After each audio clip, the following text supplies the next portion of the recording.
오늘은 종려주일 혹은 고난주일 이렇게 부릅니다.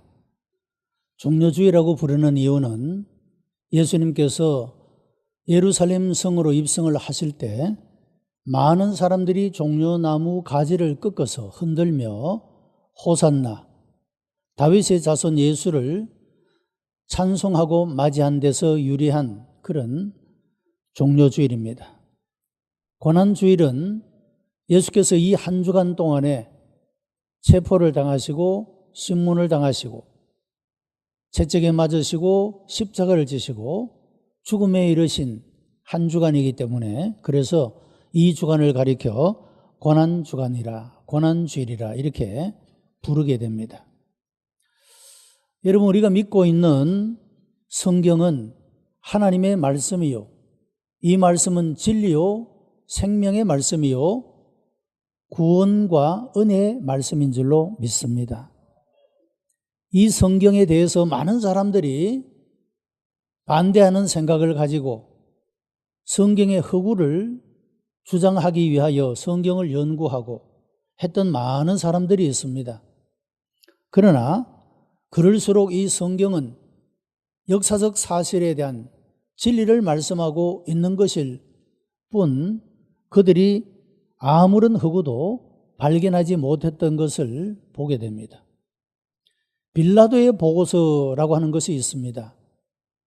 터키의 이스탄불에 소재하고 있는 소피아 성당에서 발견되어진 것인데, 유대 지역을 다스렸던 총독 빌라도가 당시의 로마의 황제인 가이사 아구스토에게 보낸 그런 편지의 내용이 됩니다. 사가했던 빌레루스 파테르쿠르스는 이 원명을 가리켜 예수의 체포와 신문 및 처형에 관하여 가이사에게 보낸 빌라도의 보고서, 이렇게 이야기를 하고 있습니다. 이 빌라도의 보고서는 굉장히 긴 그런 내용을 가지고 있습니다만은 요약하면 성경에서 예수님의 체포, 신문, 그리고 십자가, 이 모든 것들에 대한 이 사실들이, 그리고 예수께서 죽은 자 가운데서 부활하심으로 빈 무덤이 되어졌다라고 하는 이 모든 것들이 다 역사적 사실이었음을 보고하고 있는 그런 내용을 담고 있다는 것입니다. 빌라도는 당신의 충성된 종 빌라도라고 이렇게 자기의 이름을 쓰면서 당시의 황제 가이사 아구스토에게 그렇게 보고서를 보내고 있다는 것입니다. 이것은 공적인 공문서, 총독이 황제에게 보내는 공적인 공문서에 그런 내용을 담고 있다는 것이죠. 여러분, 만약에 빌라도가 거짓 보고서를 쓴다면 어떻게 그가 살아남을 수가 있었겠습니까? 굉장한 내용을 담고 있습니다만은 추호도 거짓을 아릴 수 없는 그런 엄중한 보고서였다라고 말할 수가 있습니다. 그 내용에 여러 가지 많은 것들이 있는데 한 가지를 소개한다면, 어느 날 빌라도 총독이 예수님을 자기 총독 관저로 불렀습니다. 그 예수께서 이제 총독의 관저에 들어와서 빌라도를 마주하게 되어졌습니다. 근데 이 빌라도가 이런 이야기를 합니다. 내가 그 예수를 보는 순간에 내가 마치 형사 재판을 받는 죄인인 것처럼 내 다리가 후들거리고 내 온몸은 떨렸다. 아무 말도 못하고 멍하니 그를 바라보기만 했다. 그런데 내가 로마인인데 저 유대인 한 남자에게 내가 이렇게 쫄아서야 되겠느냐, 우리말로 표현하면. 그래서 용기를 가지고 그에게 말을 건넸다 하면서 이렇게 시작을 하고 있는 모습을 봅니다. 총독 빌라도, 유대를 관장하고 있는 공직에 있었던 이 총독 빌라도가 예수님을 보는 순간에 그 권위에 압도되어 그 온몸이 전율을 일으키고 떨리는 그런 경험을 하게 되었다라고 이야기를 하고 있다는 것입니다. 그리고 이런 예수님의 처형에 관하여 자기 자신에 대한 또 이야기도 하죠. 왜 그가 예수님이 무죄인 줄 알면서도 예수님을 십자가에 못 박도록 내버려둘 수밖에 없었던가? 그것은 그가 가지고 있었던, 그가 지휘할 수 있었던 그 군인의 숫자가 얼마 되지 않았다고 하는 거죠. 만약에 유대인들이 합심해서 폭동을 일으키면 그 군인들도 다 죽음을 당하게 되고 자기의 신변도 위태롭게 되어지는 너무도 그런 급박한 위급한 상황이었기 때문에 소위 이런 밀란을 방지하기 위해서 어쩔 수 없이 예수님을 그들에게 내어줄 수밖에 없었다, 이런 이야기를 하고 있는 것도 봅니다. 그리고 한 제사장이 와서 예수님이 죽고 나서 아리마대 사람 요새의 그 무덤에 장사된 뒤에 한 제사장이 와서 이렇게 이야기를 하더랍니다. 빌라도가 가요, 이 사람은 살아있을 때 자기가 죽은 뒤에 3일 만에 부활한다고 그랬으니 제자들이 그 시체를 훔쳐가고 부활했다라고 거짓말을 하게 될 것입니다 라고 주장을 합니다. 그래서 이 빌라도는 그 부하에게 명령을 내려서 충분한 숫자로 그 무덤을 지켜라, 이렇게 명령을 내렸다고 합니다. 그런데도 3일 만에 예수님은 그 무덤 가운데서 부활하게 됩니다. 무덤의 입구를 막았던 큰 돌이 그냥 굴려지게 되고 예수님은 부활하시게 되었던 것입니다. 그 무덤을 지키던 군병들은 아주 혼비백산해서 마치 큰 지진이 나는 것처럼 혼비백산해서 그렇게 약 1시간 동안 엎드려 있었다. 그 사건이 너무도 충격적이어서 눈으로 보지도 못하고 떨면서 그렇게 1시간 동안은 죽은 자와 같이 엎드려져 있었다라고 그렇게 보고를 하더라라는 그런 이야기도 담고 있습니다. 그리고 이런 사건이 있은 이후에 그 당시에 교권자, 이 예수님을 죽이는 업무에 함께했던 그 사람들이 군병들에게 와서 돈을 줄 테니 예수님의 제자들이 훔쳐갔다고 그래라, 시체를 훔쳐갔다고 그래라, 그렇게 유혹을 하더라 하는 그런 말까지도 이 빌라도의 보고서에 다 담겨 있는 그런 모습을 보게 됩니다. 그러니까 여러분, 예수 그리스도의 십자가의 대속의 죽음과 그 죽은 자 가운데서 부활하신 사건은 그 당시 유대 지역을 총괄했던 총독 빌라도의 보고서에 의하면 이것은 역사적 사실이라고 하는 거죠. 공적인 공문서로 이 모든 사건들은 역사적 사실이었다라고 그렇게 보고하고 있는 것을 보게 됩니다. 여러분, 우리가 믿는 이 기독교 신앙은 허구에 근거한 허무맹랑한 맹목적인 신앙이 아니라 역사적 사실, 진리에 근거한 믿음인 줄 믿으시기를 바랍니다. 성경에 대해서 부정하고 불신앙 속에서 살아가는 사람들은 어찌하든지 간에 예수님을 부정하고 하나님을 부정하고 성경을 부정하고 싶지만 여러분, 그러나 시간이 흐르고 연구가 거듭되고 그럴수록 더더욱 하나님의 말씀은 진리의 말씀이요 생명의 말씀이요 능력과 구원의 말씀인 것이 드러날 뿐이라고 하는 것입니다. 자, 오늘의 본문의 말씀은 예수님께서 제자들과 더불어 소위 최후의 만찬을 나누신 그런 내용의 말씀이 되어집니다. 예수님은 떡을 가지시고 이것은 너희를 위하는 내 몸이다 말씀하시고 잔을 나누시면서 이것은 너희를 위하는 내 피다 라고 말씀을 하시고 겟세마네로 동산으로 가셔서 기도하시고 그곳에서 체포를 당하시고 신문을 받으시고 죽음을 죽으신 그 길을 걸어가게 됩니다. 오늘 묵상할 그 내용의 말씀은 예수님께서 이렇게 겟세마네 동산으로 가시는 그 걸음 자체가 자기의 죽음을 향해서 가고 있다는 것을 아시면서도 오늘 본문 26절의 말씀을 보면 이에 그들이 찬미하고 감람산으로 가니라. 그렇게 말씀을 하고 있다는 것입니다. 자, 죽음이 앞에 있는데도 불구하고 찬송하면서 찬양하면서 찬미하면서 걸음을 걸으셨다. 그렇게 말씀하고 있다는 것입니다. 여러분, 우리의 삶들도 하나님의 은혜와 사랑과 그 능력의 역사들을 우리가 경험하고 또 바라보고 기대함으로써 우리들의 삶들도 우리의 삶에 어떤 고난과 핍박과 어려움이 있달지라도 하나님께 감사하고 찬미하며 살아갈 수 있는 이런 복된 성도들이 되시기를 주님의 이름으로 축복합니다. 이사야 43장 21절의 말씀을 보면 이 백성은 내가 나를 위하여 지었나니 나의 찬송을 부르게 하려 함이라고 말씀을 했습니다. 하나님께서 우리를 창조하신 창조의 목적이 나의 찬송을 부르게 함이라 그렇게 말씀하고 있다는 것입니다. 오인숙 씨의 사랑은 사흘분의 설탕이에요 라는 제목의 아주 사랑스러운 산문이 있습니다.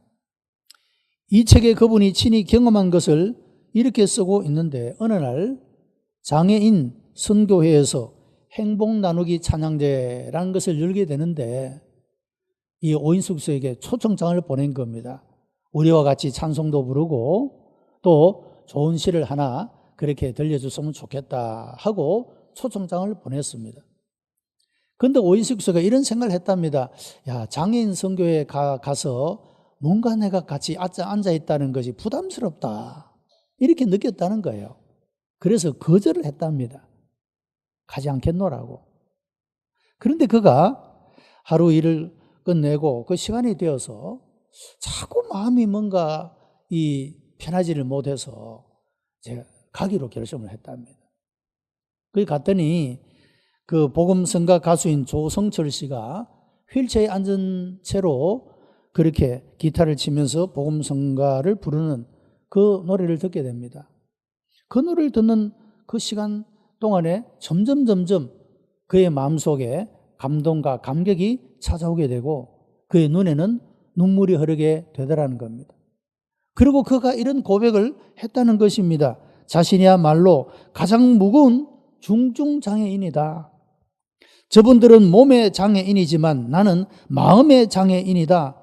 나는 정신적인 병자다. 이렇게 스스로 깨닫고 펑펑 울었다고 그렇게 말하고 있습니다. 그리고 시인답게 눈물을 흘리고 나니 모든 사물이, 모든 사람들이 다르게 보였다. 모든 것들에 사랑의 의미를 부여하고 싶어졌다. 이렇게 고백하고 있는 그런 모습을 보게 됩니다. 여러분, 우리의 진정한 찬송이 어디에서부터 오는 것인가? 우리가 뭔가 잘되고 형통하고 내 마음대로 되어지는 그런 삶에서 오는 것이 아니라 우리의 심령이 겸손하고 순수해질 때, 그때 진정한 찬송, 진정한 찬양을 부르게 될 수가 있더라고 하는 것입니다. 그 장애인 행복나눔 터에 가서 그 낮은 자리, 그 어려운 자리, 처음에는 불편하다고 느껴졌던 그 자리, 그곳에 그 자신이 몸을 두게 되게 될 때 그곳에서 진정한 감사와 찬송이 우러나올 수 있었던 이런 경험처럼 말이죠. 여러분, 우리들도 하나님을 향한 진정한 감사와 찬양이 우리가 모든 일이 잘되고 형통한 그때에 일어나는 것이 아니라 우리의 마음이 낮아지고 겸손하고 순수할 그런 때에 하나님이 받으실 만한 진정한 찬양을 들을 수 있게 된다라고 하는 것입니다. 마태복음 21장 16절에는 젖먹이들의 찬미를 온전케 하셨나이다 라는 말씀이 있습니다. 여러분, 우리들이 다 하나님을 믿는 믿음에나 하나님을 섬기는 일에나 하나님을 찬미하는 일에 우리가 다 부족함을 가지고 있습니다. 그러나 하나님은 이런 부족한 것들을 온전케 하신다고 말씀하고 있다는 것입니다.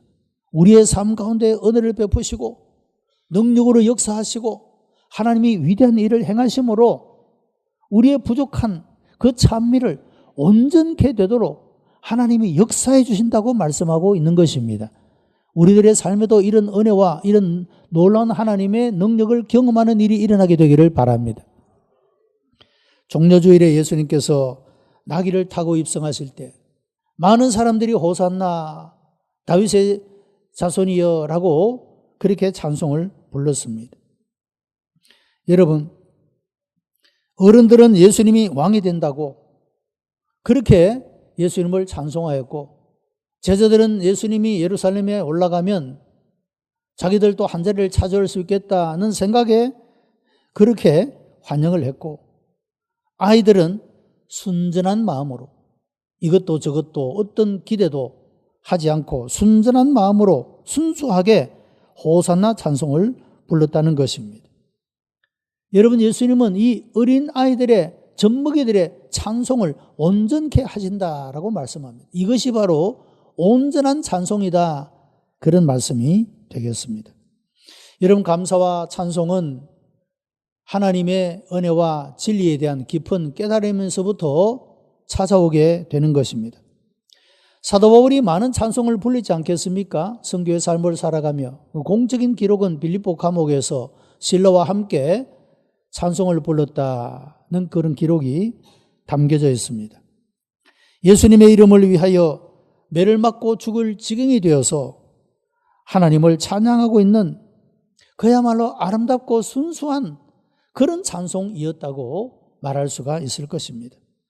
여러분, 찬송을 부를 때 어떤 이는 얼굴이 환하고 어떤 분은 눈에서 눈물이 흐르고 깊은 감동과 감사를 느끼고 그리고 마음의 큰 평화를 경험하게 된다라고 하는 것입니다.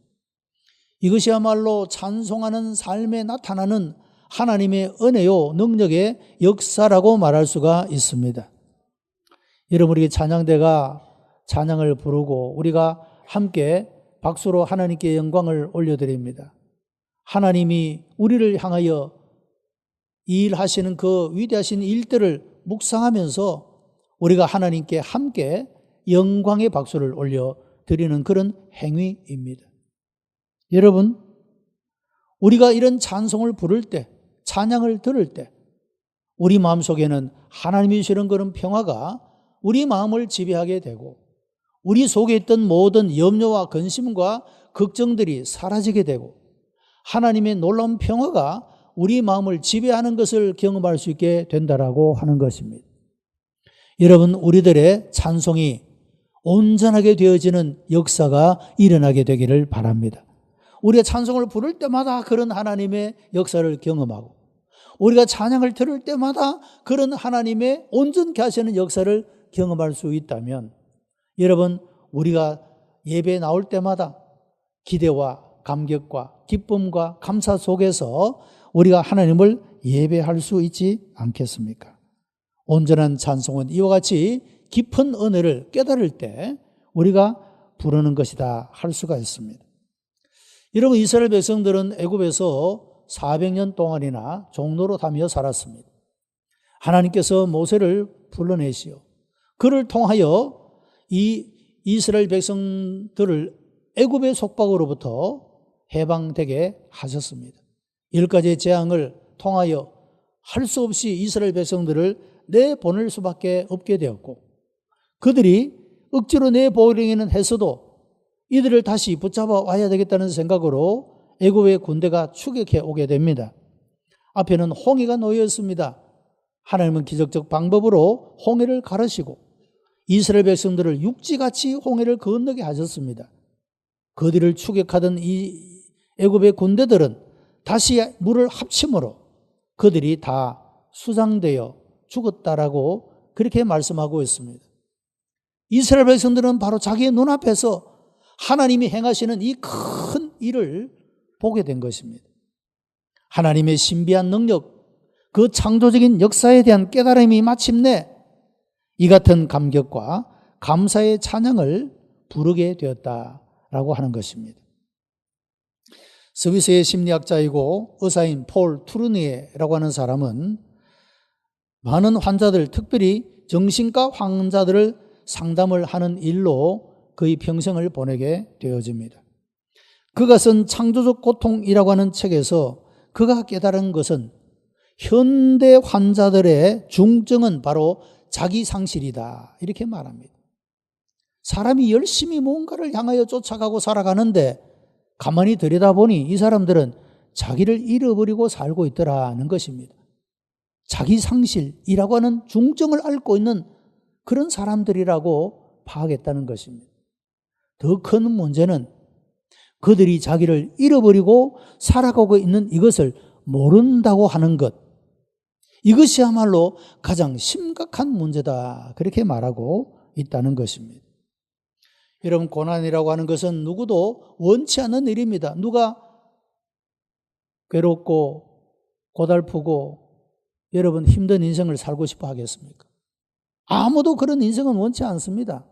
그런데 고난이라고 하는 것은 하나님의 창조를 알게 하고 나의 나됨을 찾게 만들고 하나님을 찾는 길이 되어줄 수가 있다라고 하는 것입니다.